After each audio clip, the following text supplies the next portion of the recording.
Murphy Austin Adams Schoenfeld LLP, focusing on business law and commercial litigation, is proud to support Rob on the Road, Region Rising. More information available at murphyaustin.com.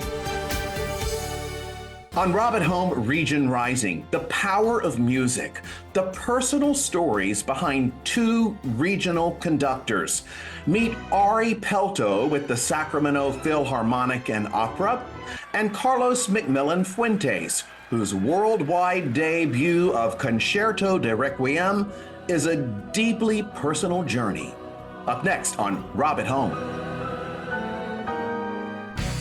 And now, Rob on the Road, exploring Northern California.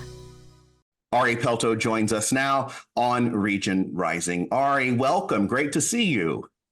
Great to see you. Thanks for having me. I'm thrilled to be talking to you today and thrilled that you are part of such a powerful message, and that is music.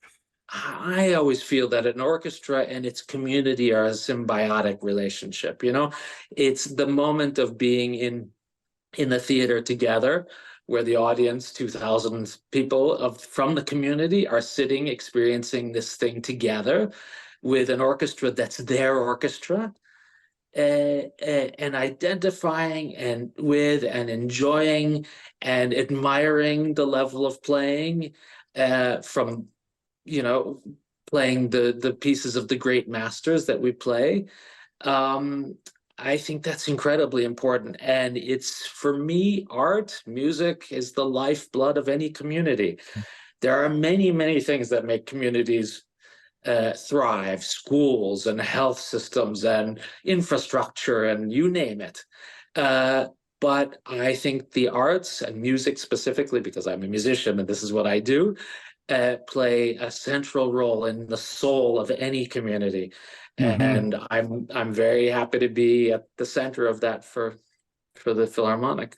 Many, many different avenues are part of the infrastructure of a big city in a large region, a metro region. And those are building blocks for people to take steps forward, right? All of the ones you mentioned. But there are also those that transform and open your world to another world and to dreams and, frankly, to recovery and therapy and group consciousness. Everyone comes together and it's so powerful. And I can't imagine how that feels for you. Well, that's empowerment through transformation.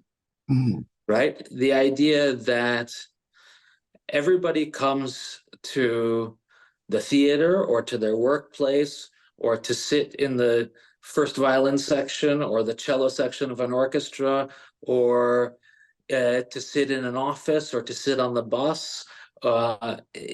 Wherever you are, everybody comes with a feeling of needing to feel empowered. And I am a great believer in the idea that through the transformation that music brings, that art brings, that a moment of joy brings, is the empowering of every individual who experiences it. And so I believe that in my own work with the orchestra individually, when we rehearse, when we play together, it's about empowering through transformation. And I believe that for the audience as well. I want to ask you personally, when did this become your joy center?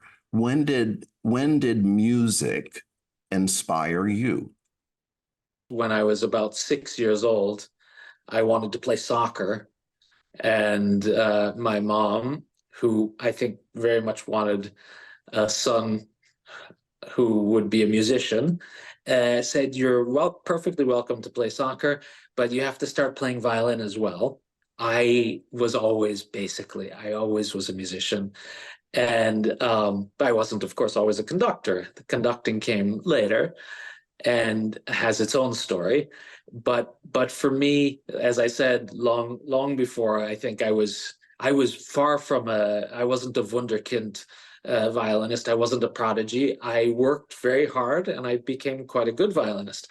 But I, like I said, I nonetheless identified myself as a musician early on. I love that. I love that. And the violin became a part of you. I mean, it becomes a Yes. part of you. Oh, yes. And more than just on your shoulder and in your hands, it is in your heart. Oh, yeah. And Yeah. I want to ask you about your transition or your maybe your growth or metamorphosis into conducting, because I understand that it came from something that may not have been what you were expecting, which in life, many times, that's the way it goes. It sure does. Yeah. I was 19 or 20. I was feeling like I was at the top of my game in violin. I was spending the summer in Spoleto in Italy, playing in the festival, and noticed a little ridge on my thumb nail, which I didn't think that much of. It was a funny little ridge on the nail. Soon the nail began to have more ridges and divots, and pretty soon I lost the nail. And then I lost more nails. I lost all the fingernails on my left hand. And any violinist out there watching this will know you can't play violin without fingernails. It turned out I had a form of psoriatic arthritis and had to stop playing. And I was devastated. And so much so that although there was some indication with some serious medication, the fingernails would grow back, I could probably play again in the future. It was uncertain. And the arthritis part of it also made it more complicated. My flexibility wasn't there. And I basically immediately changed course. I could not face the idea of the uncertainty of, will I be able to go back to being a violinist on the level that I want to be? And so I started studying conducting straight away. It felt like a natural shift. It was a natural, of course, I mourned the loss of myself as a violinist, and I still do to this day, 30 years later. More than 30 years later. But conducting turned out to be probably the right choice for me. And of course, I've been lucky enough to now have 30 years of conducting experience as a result of it. I don't think that those two stories, and by the way, thank you for sharing them with me. And I honor that space that mourns the loss of the violin playing for you. I also think that this is a both and moment. Likely. That's an amazing story and a transition in life. And it really took you to the front of the stage. And I want to know some of your highlights. What are the moments that have mattered the most to you, that you have felt in your soul conducting? Oh, wow, what a question. You know, I would say that every time I get on the stage or in the pit, I spend a lot of time in the opera pit. I have to say my career in the last 23, 4 years has been especially oriented toward the opera house. My debut at New York City Opera at Lincoln Center one Saturday night years ago, conducting La Traviata. Walking into that pit and performing that night was a very special experience, which of course I remember years later. For several years ago, in this area, there used to be the Western Opera Theater, which was the touring arm of San Francisco Opera.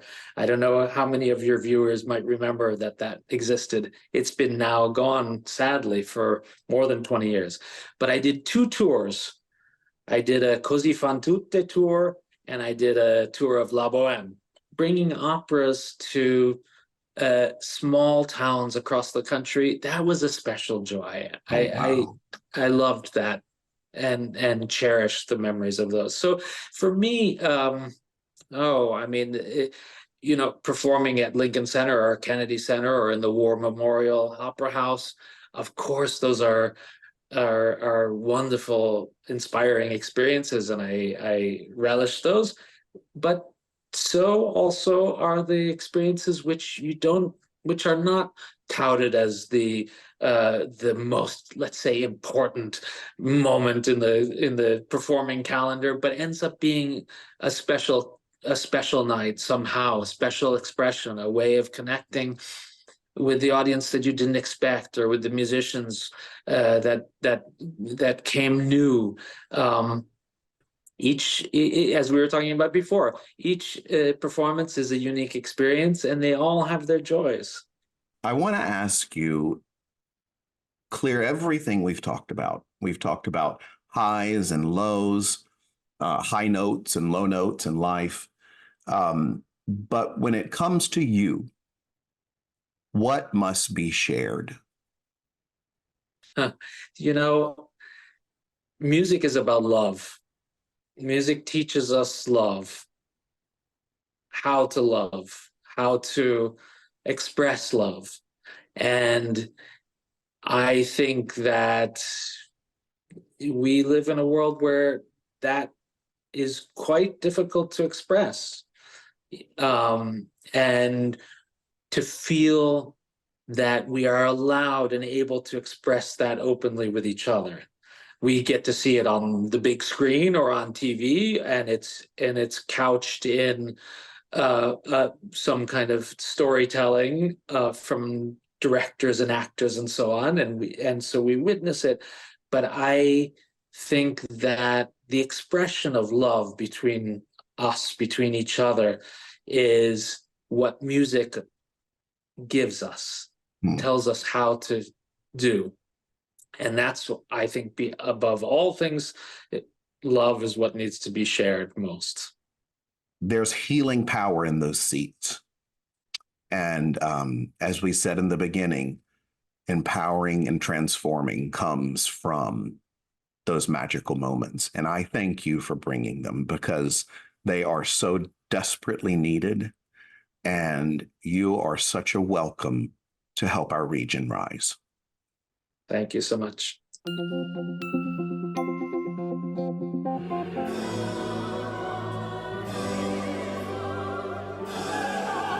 You are watching Concerto de Requiem by Carlos McMillan Fuentes, put on by Camerata California Chamber Choir and Orchestra. Joining me now on Rob at Home, Region Rising, is Carlos McMillan Fuentes. Carlos, it's great to see you. Thank you for being here. Thank you for having me. It's a pleasure to be here. What a gift. What a musician. What a talent. We are so lucky to have you in this region, sharing your talent with so many people, from young to older, all walks of life. I love that about your music. Tell me about, first of all, what you do and why you do it. Well, I am a pianist, a composer, a singer-songwriter, a music educator, an accompanist. I'm very fortunate in the sense that I have never had a job that wasn't related to music. But even if I'm not composing for a specific occasion, I'm composing. I'm still writing music all the time. I'm always, ideas just pop into my head. Inspiration just appears out of nowhere. It's anybody who is creative understands this, that it's not really us. We're sort of the vessel for it. There's something that's sort of like beaming in, teleporting, or transmitting through us. And my only job is to be open and to be available, So like when I was younger, I used to walk everywhere with a pad of manuscript paper, just blank paper with lines on it, so that I could, write ideas and compose as I went. Some of my favorite melodies are melodies that I worked on when I was nowhere near a piano, and maybe I was sitting in my brother's rehearsal for choir or something, and I would just have this idea and I start sketching it out on manuscript paper. And then later on, of course, take it to the piano, take it to my computer and cultivate it and work on it a little bit. A lot of things you're talking about growing up I know that some of the things that happened along the way found themselves into a recent beautiful concert that you just debuted, the worldwide debut of Concerto de Requiem. And boy, what a gorgeous performance. I tell you, Carlos, that I've heard people talk about the beauty in Concerto de Requiem, and the beauty in it came from some painful experiences. Where Concerto de Requiem was born was when I was in high school, and a friend of mine who I hadn't known very long, but we bonded. We had a lot of mutual friends, and he was just a really wonderful, beautiful, lighthearted person. I found out one day, just, I sort of woke up to the news that he had committed suicide. He'd taken his own life. And for me, hearing that somebody my own age was gone, just like that, it just was just gone. And to know that it had been at their own hand was really, really devastating. It was just something that was really hard for me to process and to understand, and to see the grief and how that manifested amongst my friends and amongst other people. It moved me in a way where I felt like I needed to do something, and I didn't know what it was that I needed to do, but it came to me that I should transform Concerto Pathétique, this piece that was originally just for piano and orchestra, this expression of light and dark. I should actually create a requiem instead, in the tradition of Mozart and all those guys that I mentioned before, Brahms and Berlioz and Fauré, all these incredible composers. I wanted to create a piece that would be a requiem as a sort of commemoration of him, but then also as an expression of grief. And what I somehow, I didn't, again, there's a lot of naivety involved, I think, with and some people say it's like ego, or like all these things that artists go through, where grandiosity, where they're just kind of, they have these ideas that are so big and they don't really know how it's all going to come together, but they just know that it is. I decided that I was going to combine a piano concerto with a requiem mass. Yeah, all what you just said about the things getting in your brain, about what you said about grandiose or ego, those are just words that cloud a calling, that like block a blessing. Yeah. They just stand in the way. Get rid of that. Just blow it all out and do it. You're exactly right. And you're exactly right. And I eventually feel like I learned that lesson through writing this piece all these years later, because up until the piece was performed, explaining to somebody what it even is has been really impossible. Because I can tell somebody, well, it's a combination between a piano concerto and a requiem. Well, first off, if you're not a classical music aficionado, if you're not somebody who listens to those genres, I've already lost you. So break it down. What is it? So a concerto is a piece of music that features a soloist, and they are usually accompanied by an orchestra, some kind of ensemble. And then you have a requiem mass, which is a completely different genre entirely. A requiem mass is a choral work, usually a choral work, that is a setting of the requiem mass from the Latin mass for the dead, the Catholic mass for the dead. It's so interesting, because when I hear you say this, it sounds like the story of what you told me from childhood, to losing your grandfather and then your uncle, and everyone's shifting roles. Yes. In your family, right? And it sounds like, and then your friend. Yeah. It sounds like all of it had found a beautiful way to be expressed for you, as well as those watching and listening and being moved themselves. Yeah. Would you agree? I do. I think that my attraction to the orchestra is the same as with the pipe organ. It's that there's so many different sounds. There's so many different ways to be expressive. It's like, combining different instruments and colors, creating new timbres and new kinds of expression. It's never ending. There's never ending possibilities where that's concerned. And so you can take an orchestra and you can create chaos. And indeed, there are moments, even in Concerto de Requiem, where I'm really throwing everything at each other at the same time. But it's never meant to be grotesque. It's never meant to be just ugly for the sake of ugly, you know, experimentation or pushing just for the sake of making people feel unnerved. It's always in the name of tension and release, right? It's always in the name of storytelling, because my life experience has consistently been that if I'm in the middle of a rough patch, that it's not the end of the story, right? Like, it means that I have to keep going because the victory is on the other side of that. It's just a bridge. It's a bridge in the song.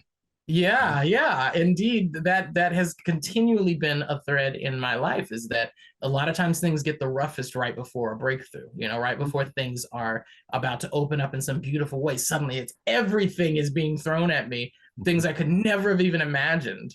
You know, heartbreak that just came out of nowhere. And it's like, everything was fine yesterday. Like, why is this like this now? And on the brink of this moment, you know, on the eve of this performance, or on the eve of, you know, some milestone in my life, oftentimes is when things get the most challenging. I think that's something that a lot of people can relate to. Absolutely. And one of the things I love about your journey is that while those trials have come, that you have something, not just inner growth, but outer to show from it. With music, you can take some really difficult circumstances in your life and oddly help others free themselves from that same spot. Circles back to coming back to freeing yourself as well. I really appreciate that. I really appreciate that you said that, because I hadn't really thought about it from that perspective. My hope has always been that, you know, the things that I have been through, the experiences that I've had, and the lessons that I've learned, my hope is always that if I can help one person, you know, it's like that Emily Dickinson poem, you know, and keep one heart from breaking, or, you know, whatever it is. Like, if I can just make one person's life a little bit easier for sharing my experience and how I was able to overcome, then I'm good. Like, I feel like I've lived a life worth living, and I'm happy and I'm satisfied with that.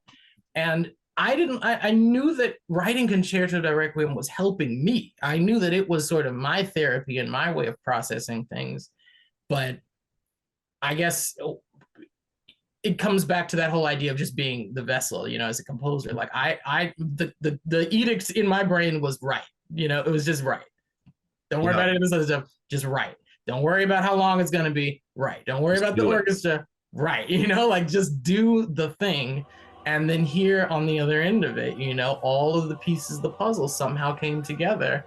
And not only did they just come together, but it worked. Like, it actually worked. Like, the thing happened, and it happened in a way that everybody felt good about their performance, as from the musician side, and the audience response has been really overwhelmingly positive, which is... That's a big deal, Carlos, because, you know, the vessel still, during the creation and the flowing of it all, right? I mean, it still takes on water, and that's true. You still have to go through the same things while you're creating, and yet you can't let the experiences sink the ship, or you won't be able to release this beautiful new healing that you've done with Concerto di Requiem, and that so many others have been able to heal through as well. What are you going to do with it next? Well, you know, there's this sort of old adage where composers are concerned that, like, getting a piece premiered is easy, but it's that second performance that's the one that's really hard. Now, there's Carnegie Hall. There's a disclaimer here: the premiere is not actually always easy, especially when you're writing for orchestra. It is not always easy to do that. It's much easier. In fact, the entire time I was in college, my professors would always encourage me and other composers to write chamber music, write pieces for smaller ensemble, write pieces for you know, 2 violins or something, because you can get lots of performances from those pieces, and you learn a lot from having those pieces performed. But I was very sort of obstinate and just was like, I'm going to write for orchestra. It's what I want to do. You know, like, this is where I feel the most free and the most at home. And what I found is that, you know, opportunities have materialized when I've done the work. So all this to just say that now that the piece has been performed once, and there is a recording that is being mixed and mastered and all of these sorts of things right now. Now there's sort of a record, you know, it's much easier to get the piece performed a second time, because somebody can actually wrap their brain around it. Mm-hmm. Like, just as I said before, explaining to somebody what a concerto and a requiem are is already, you already have to know what that is to even get to that point. It still doesn't mean anything to say that there's a requiem mass that has a piano part going through it. But when you hear it, with music, this is how it is. If you actually hear the music, you get it. It's like, oh, I understand. Now that there's a recording and that there's a score and there's printed parts and all of these things are available, for me, the next step is to really start to share it with other people, right? And make sure that the recording is disseminated in a way that anybody who wants to experience it can do it.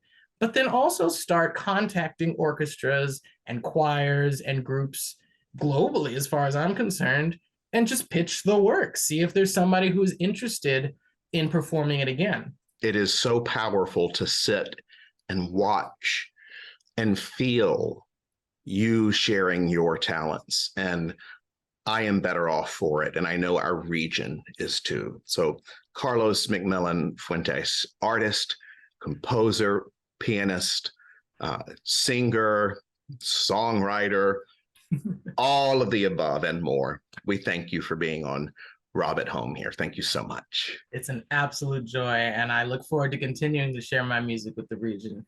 Yeah, I've been so enveloped and encircled by love here. That's wonderful. Thank you so much, Carlos. And thank you for joining us here on PBS KVIE. We will see you next time right here on Rob on the Road. Thanks for joining us. You can watch when you want at robontheroad.org. Murphy Austin Adams Schoenfeld LLP, focusing on business law and commercial litigation, is proud to support Rob on the Road, Region Rising. More information available at murphyaustin.com.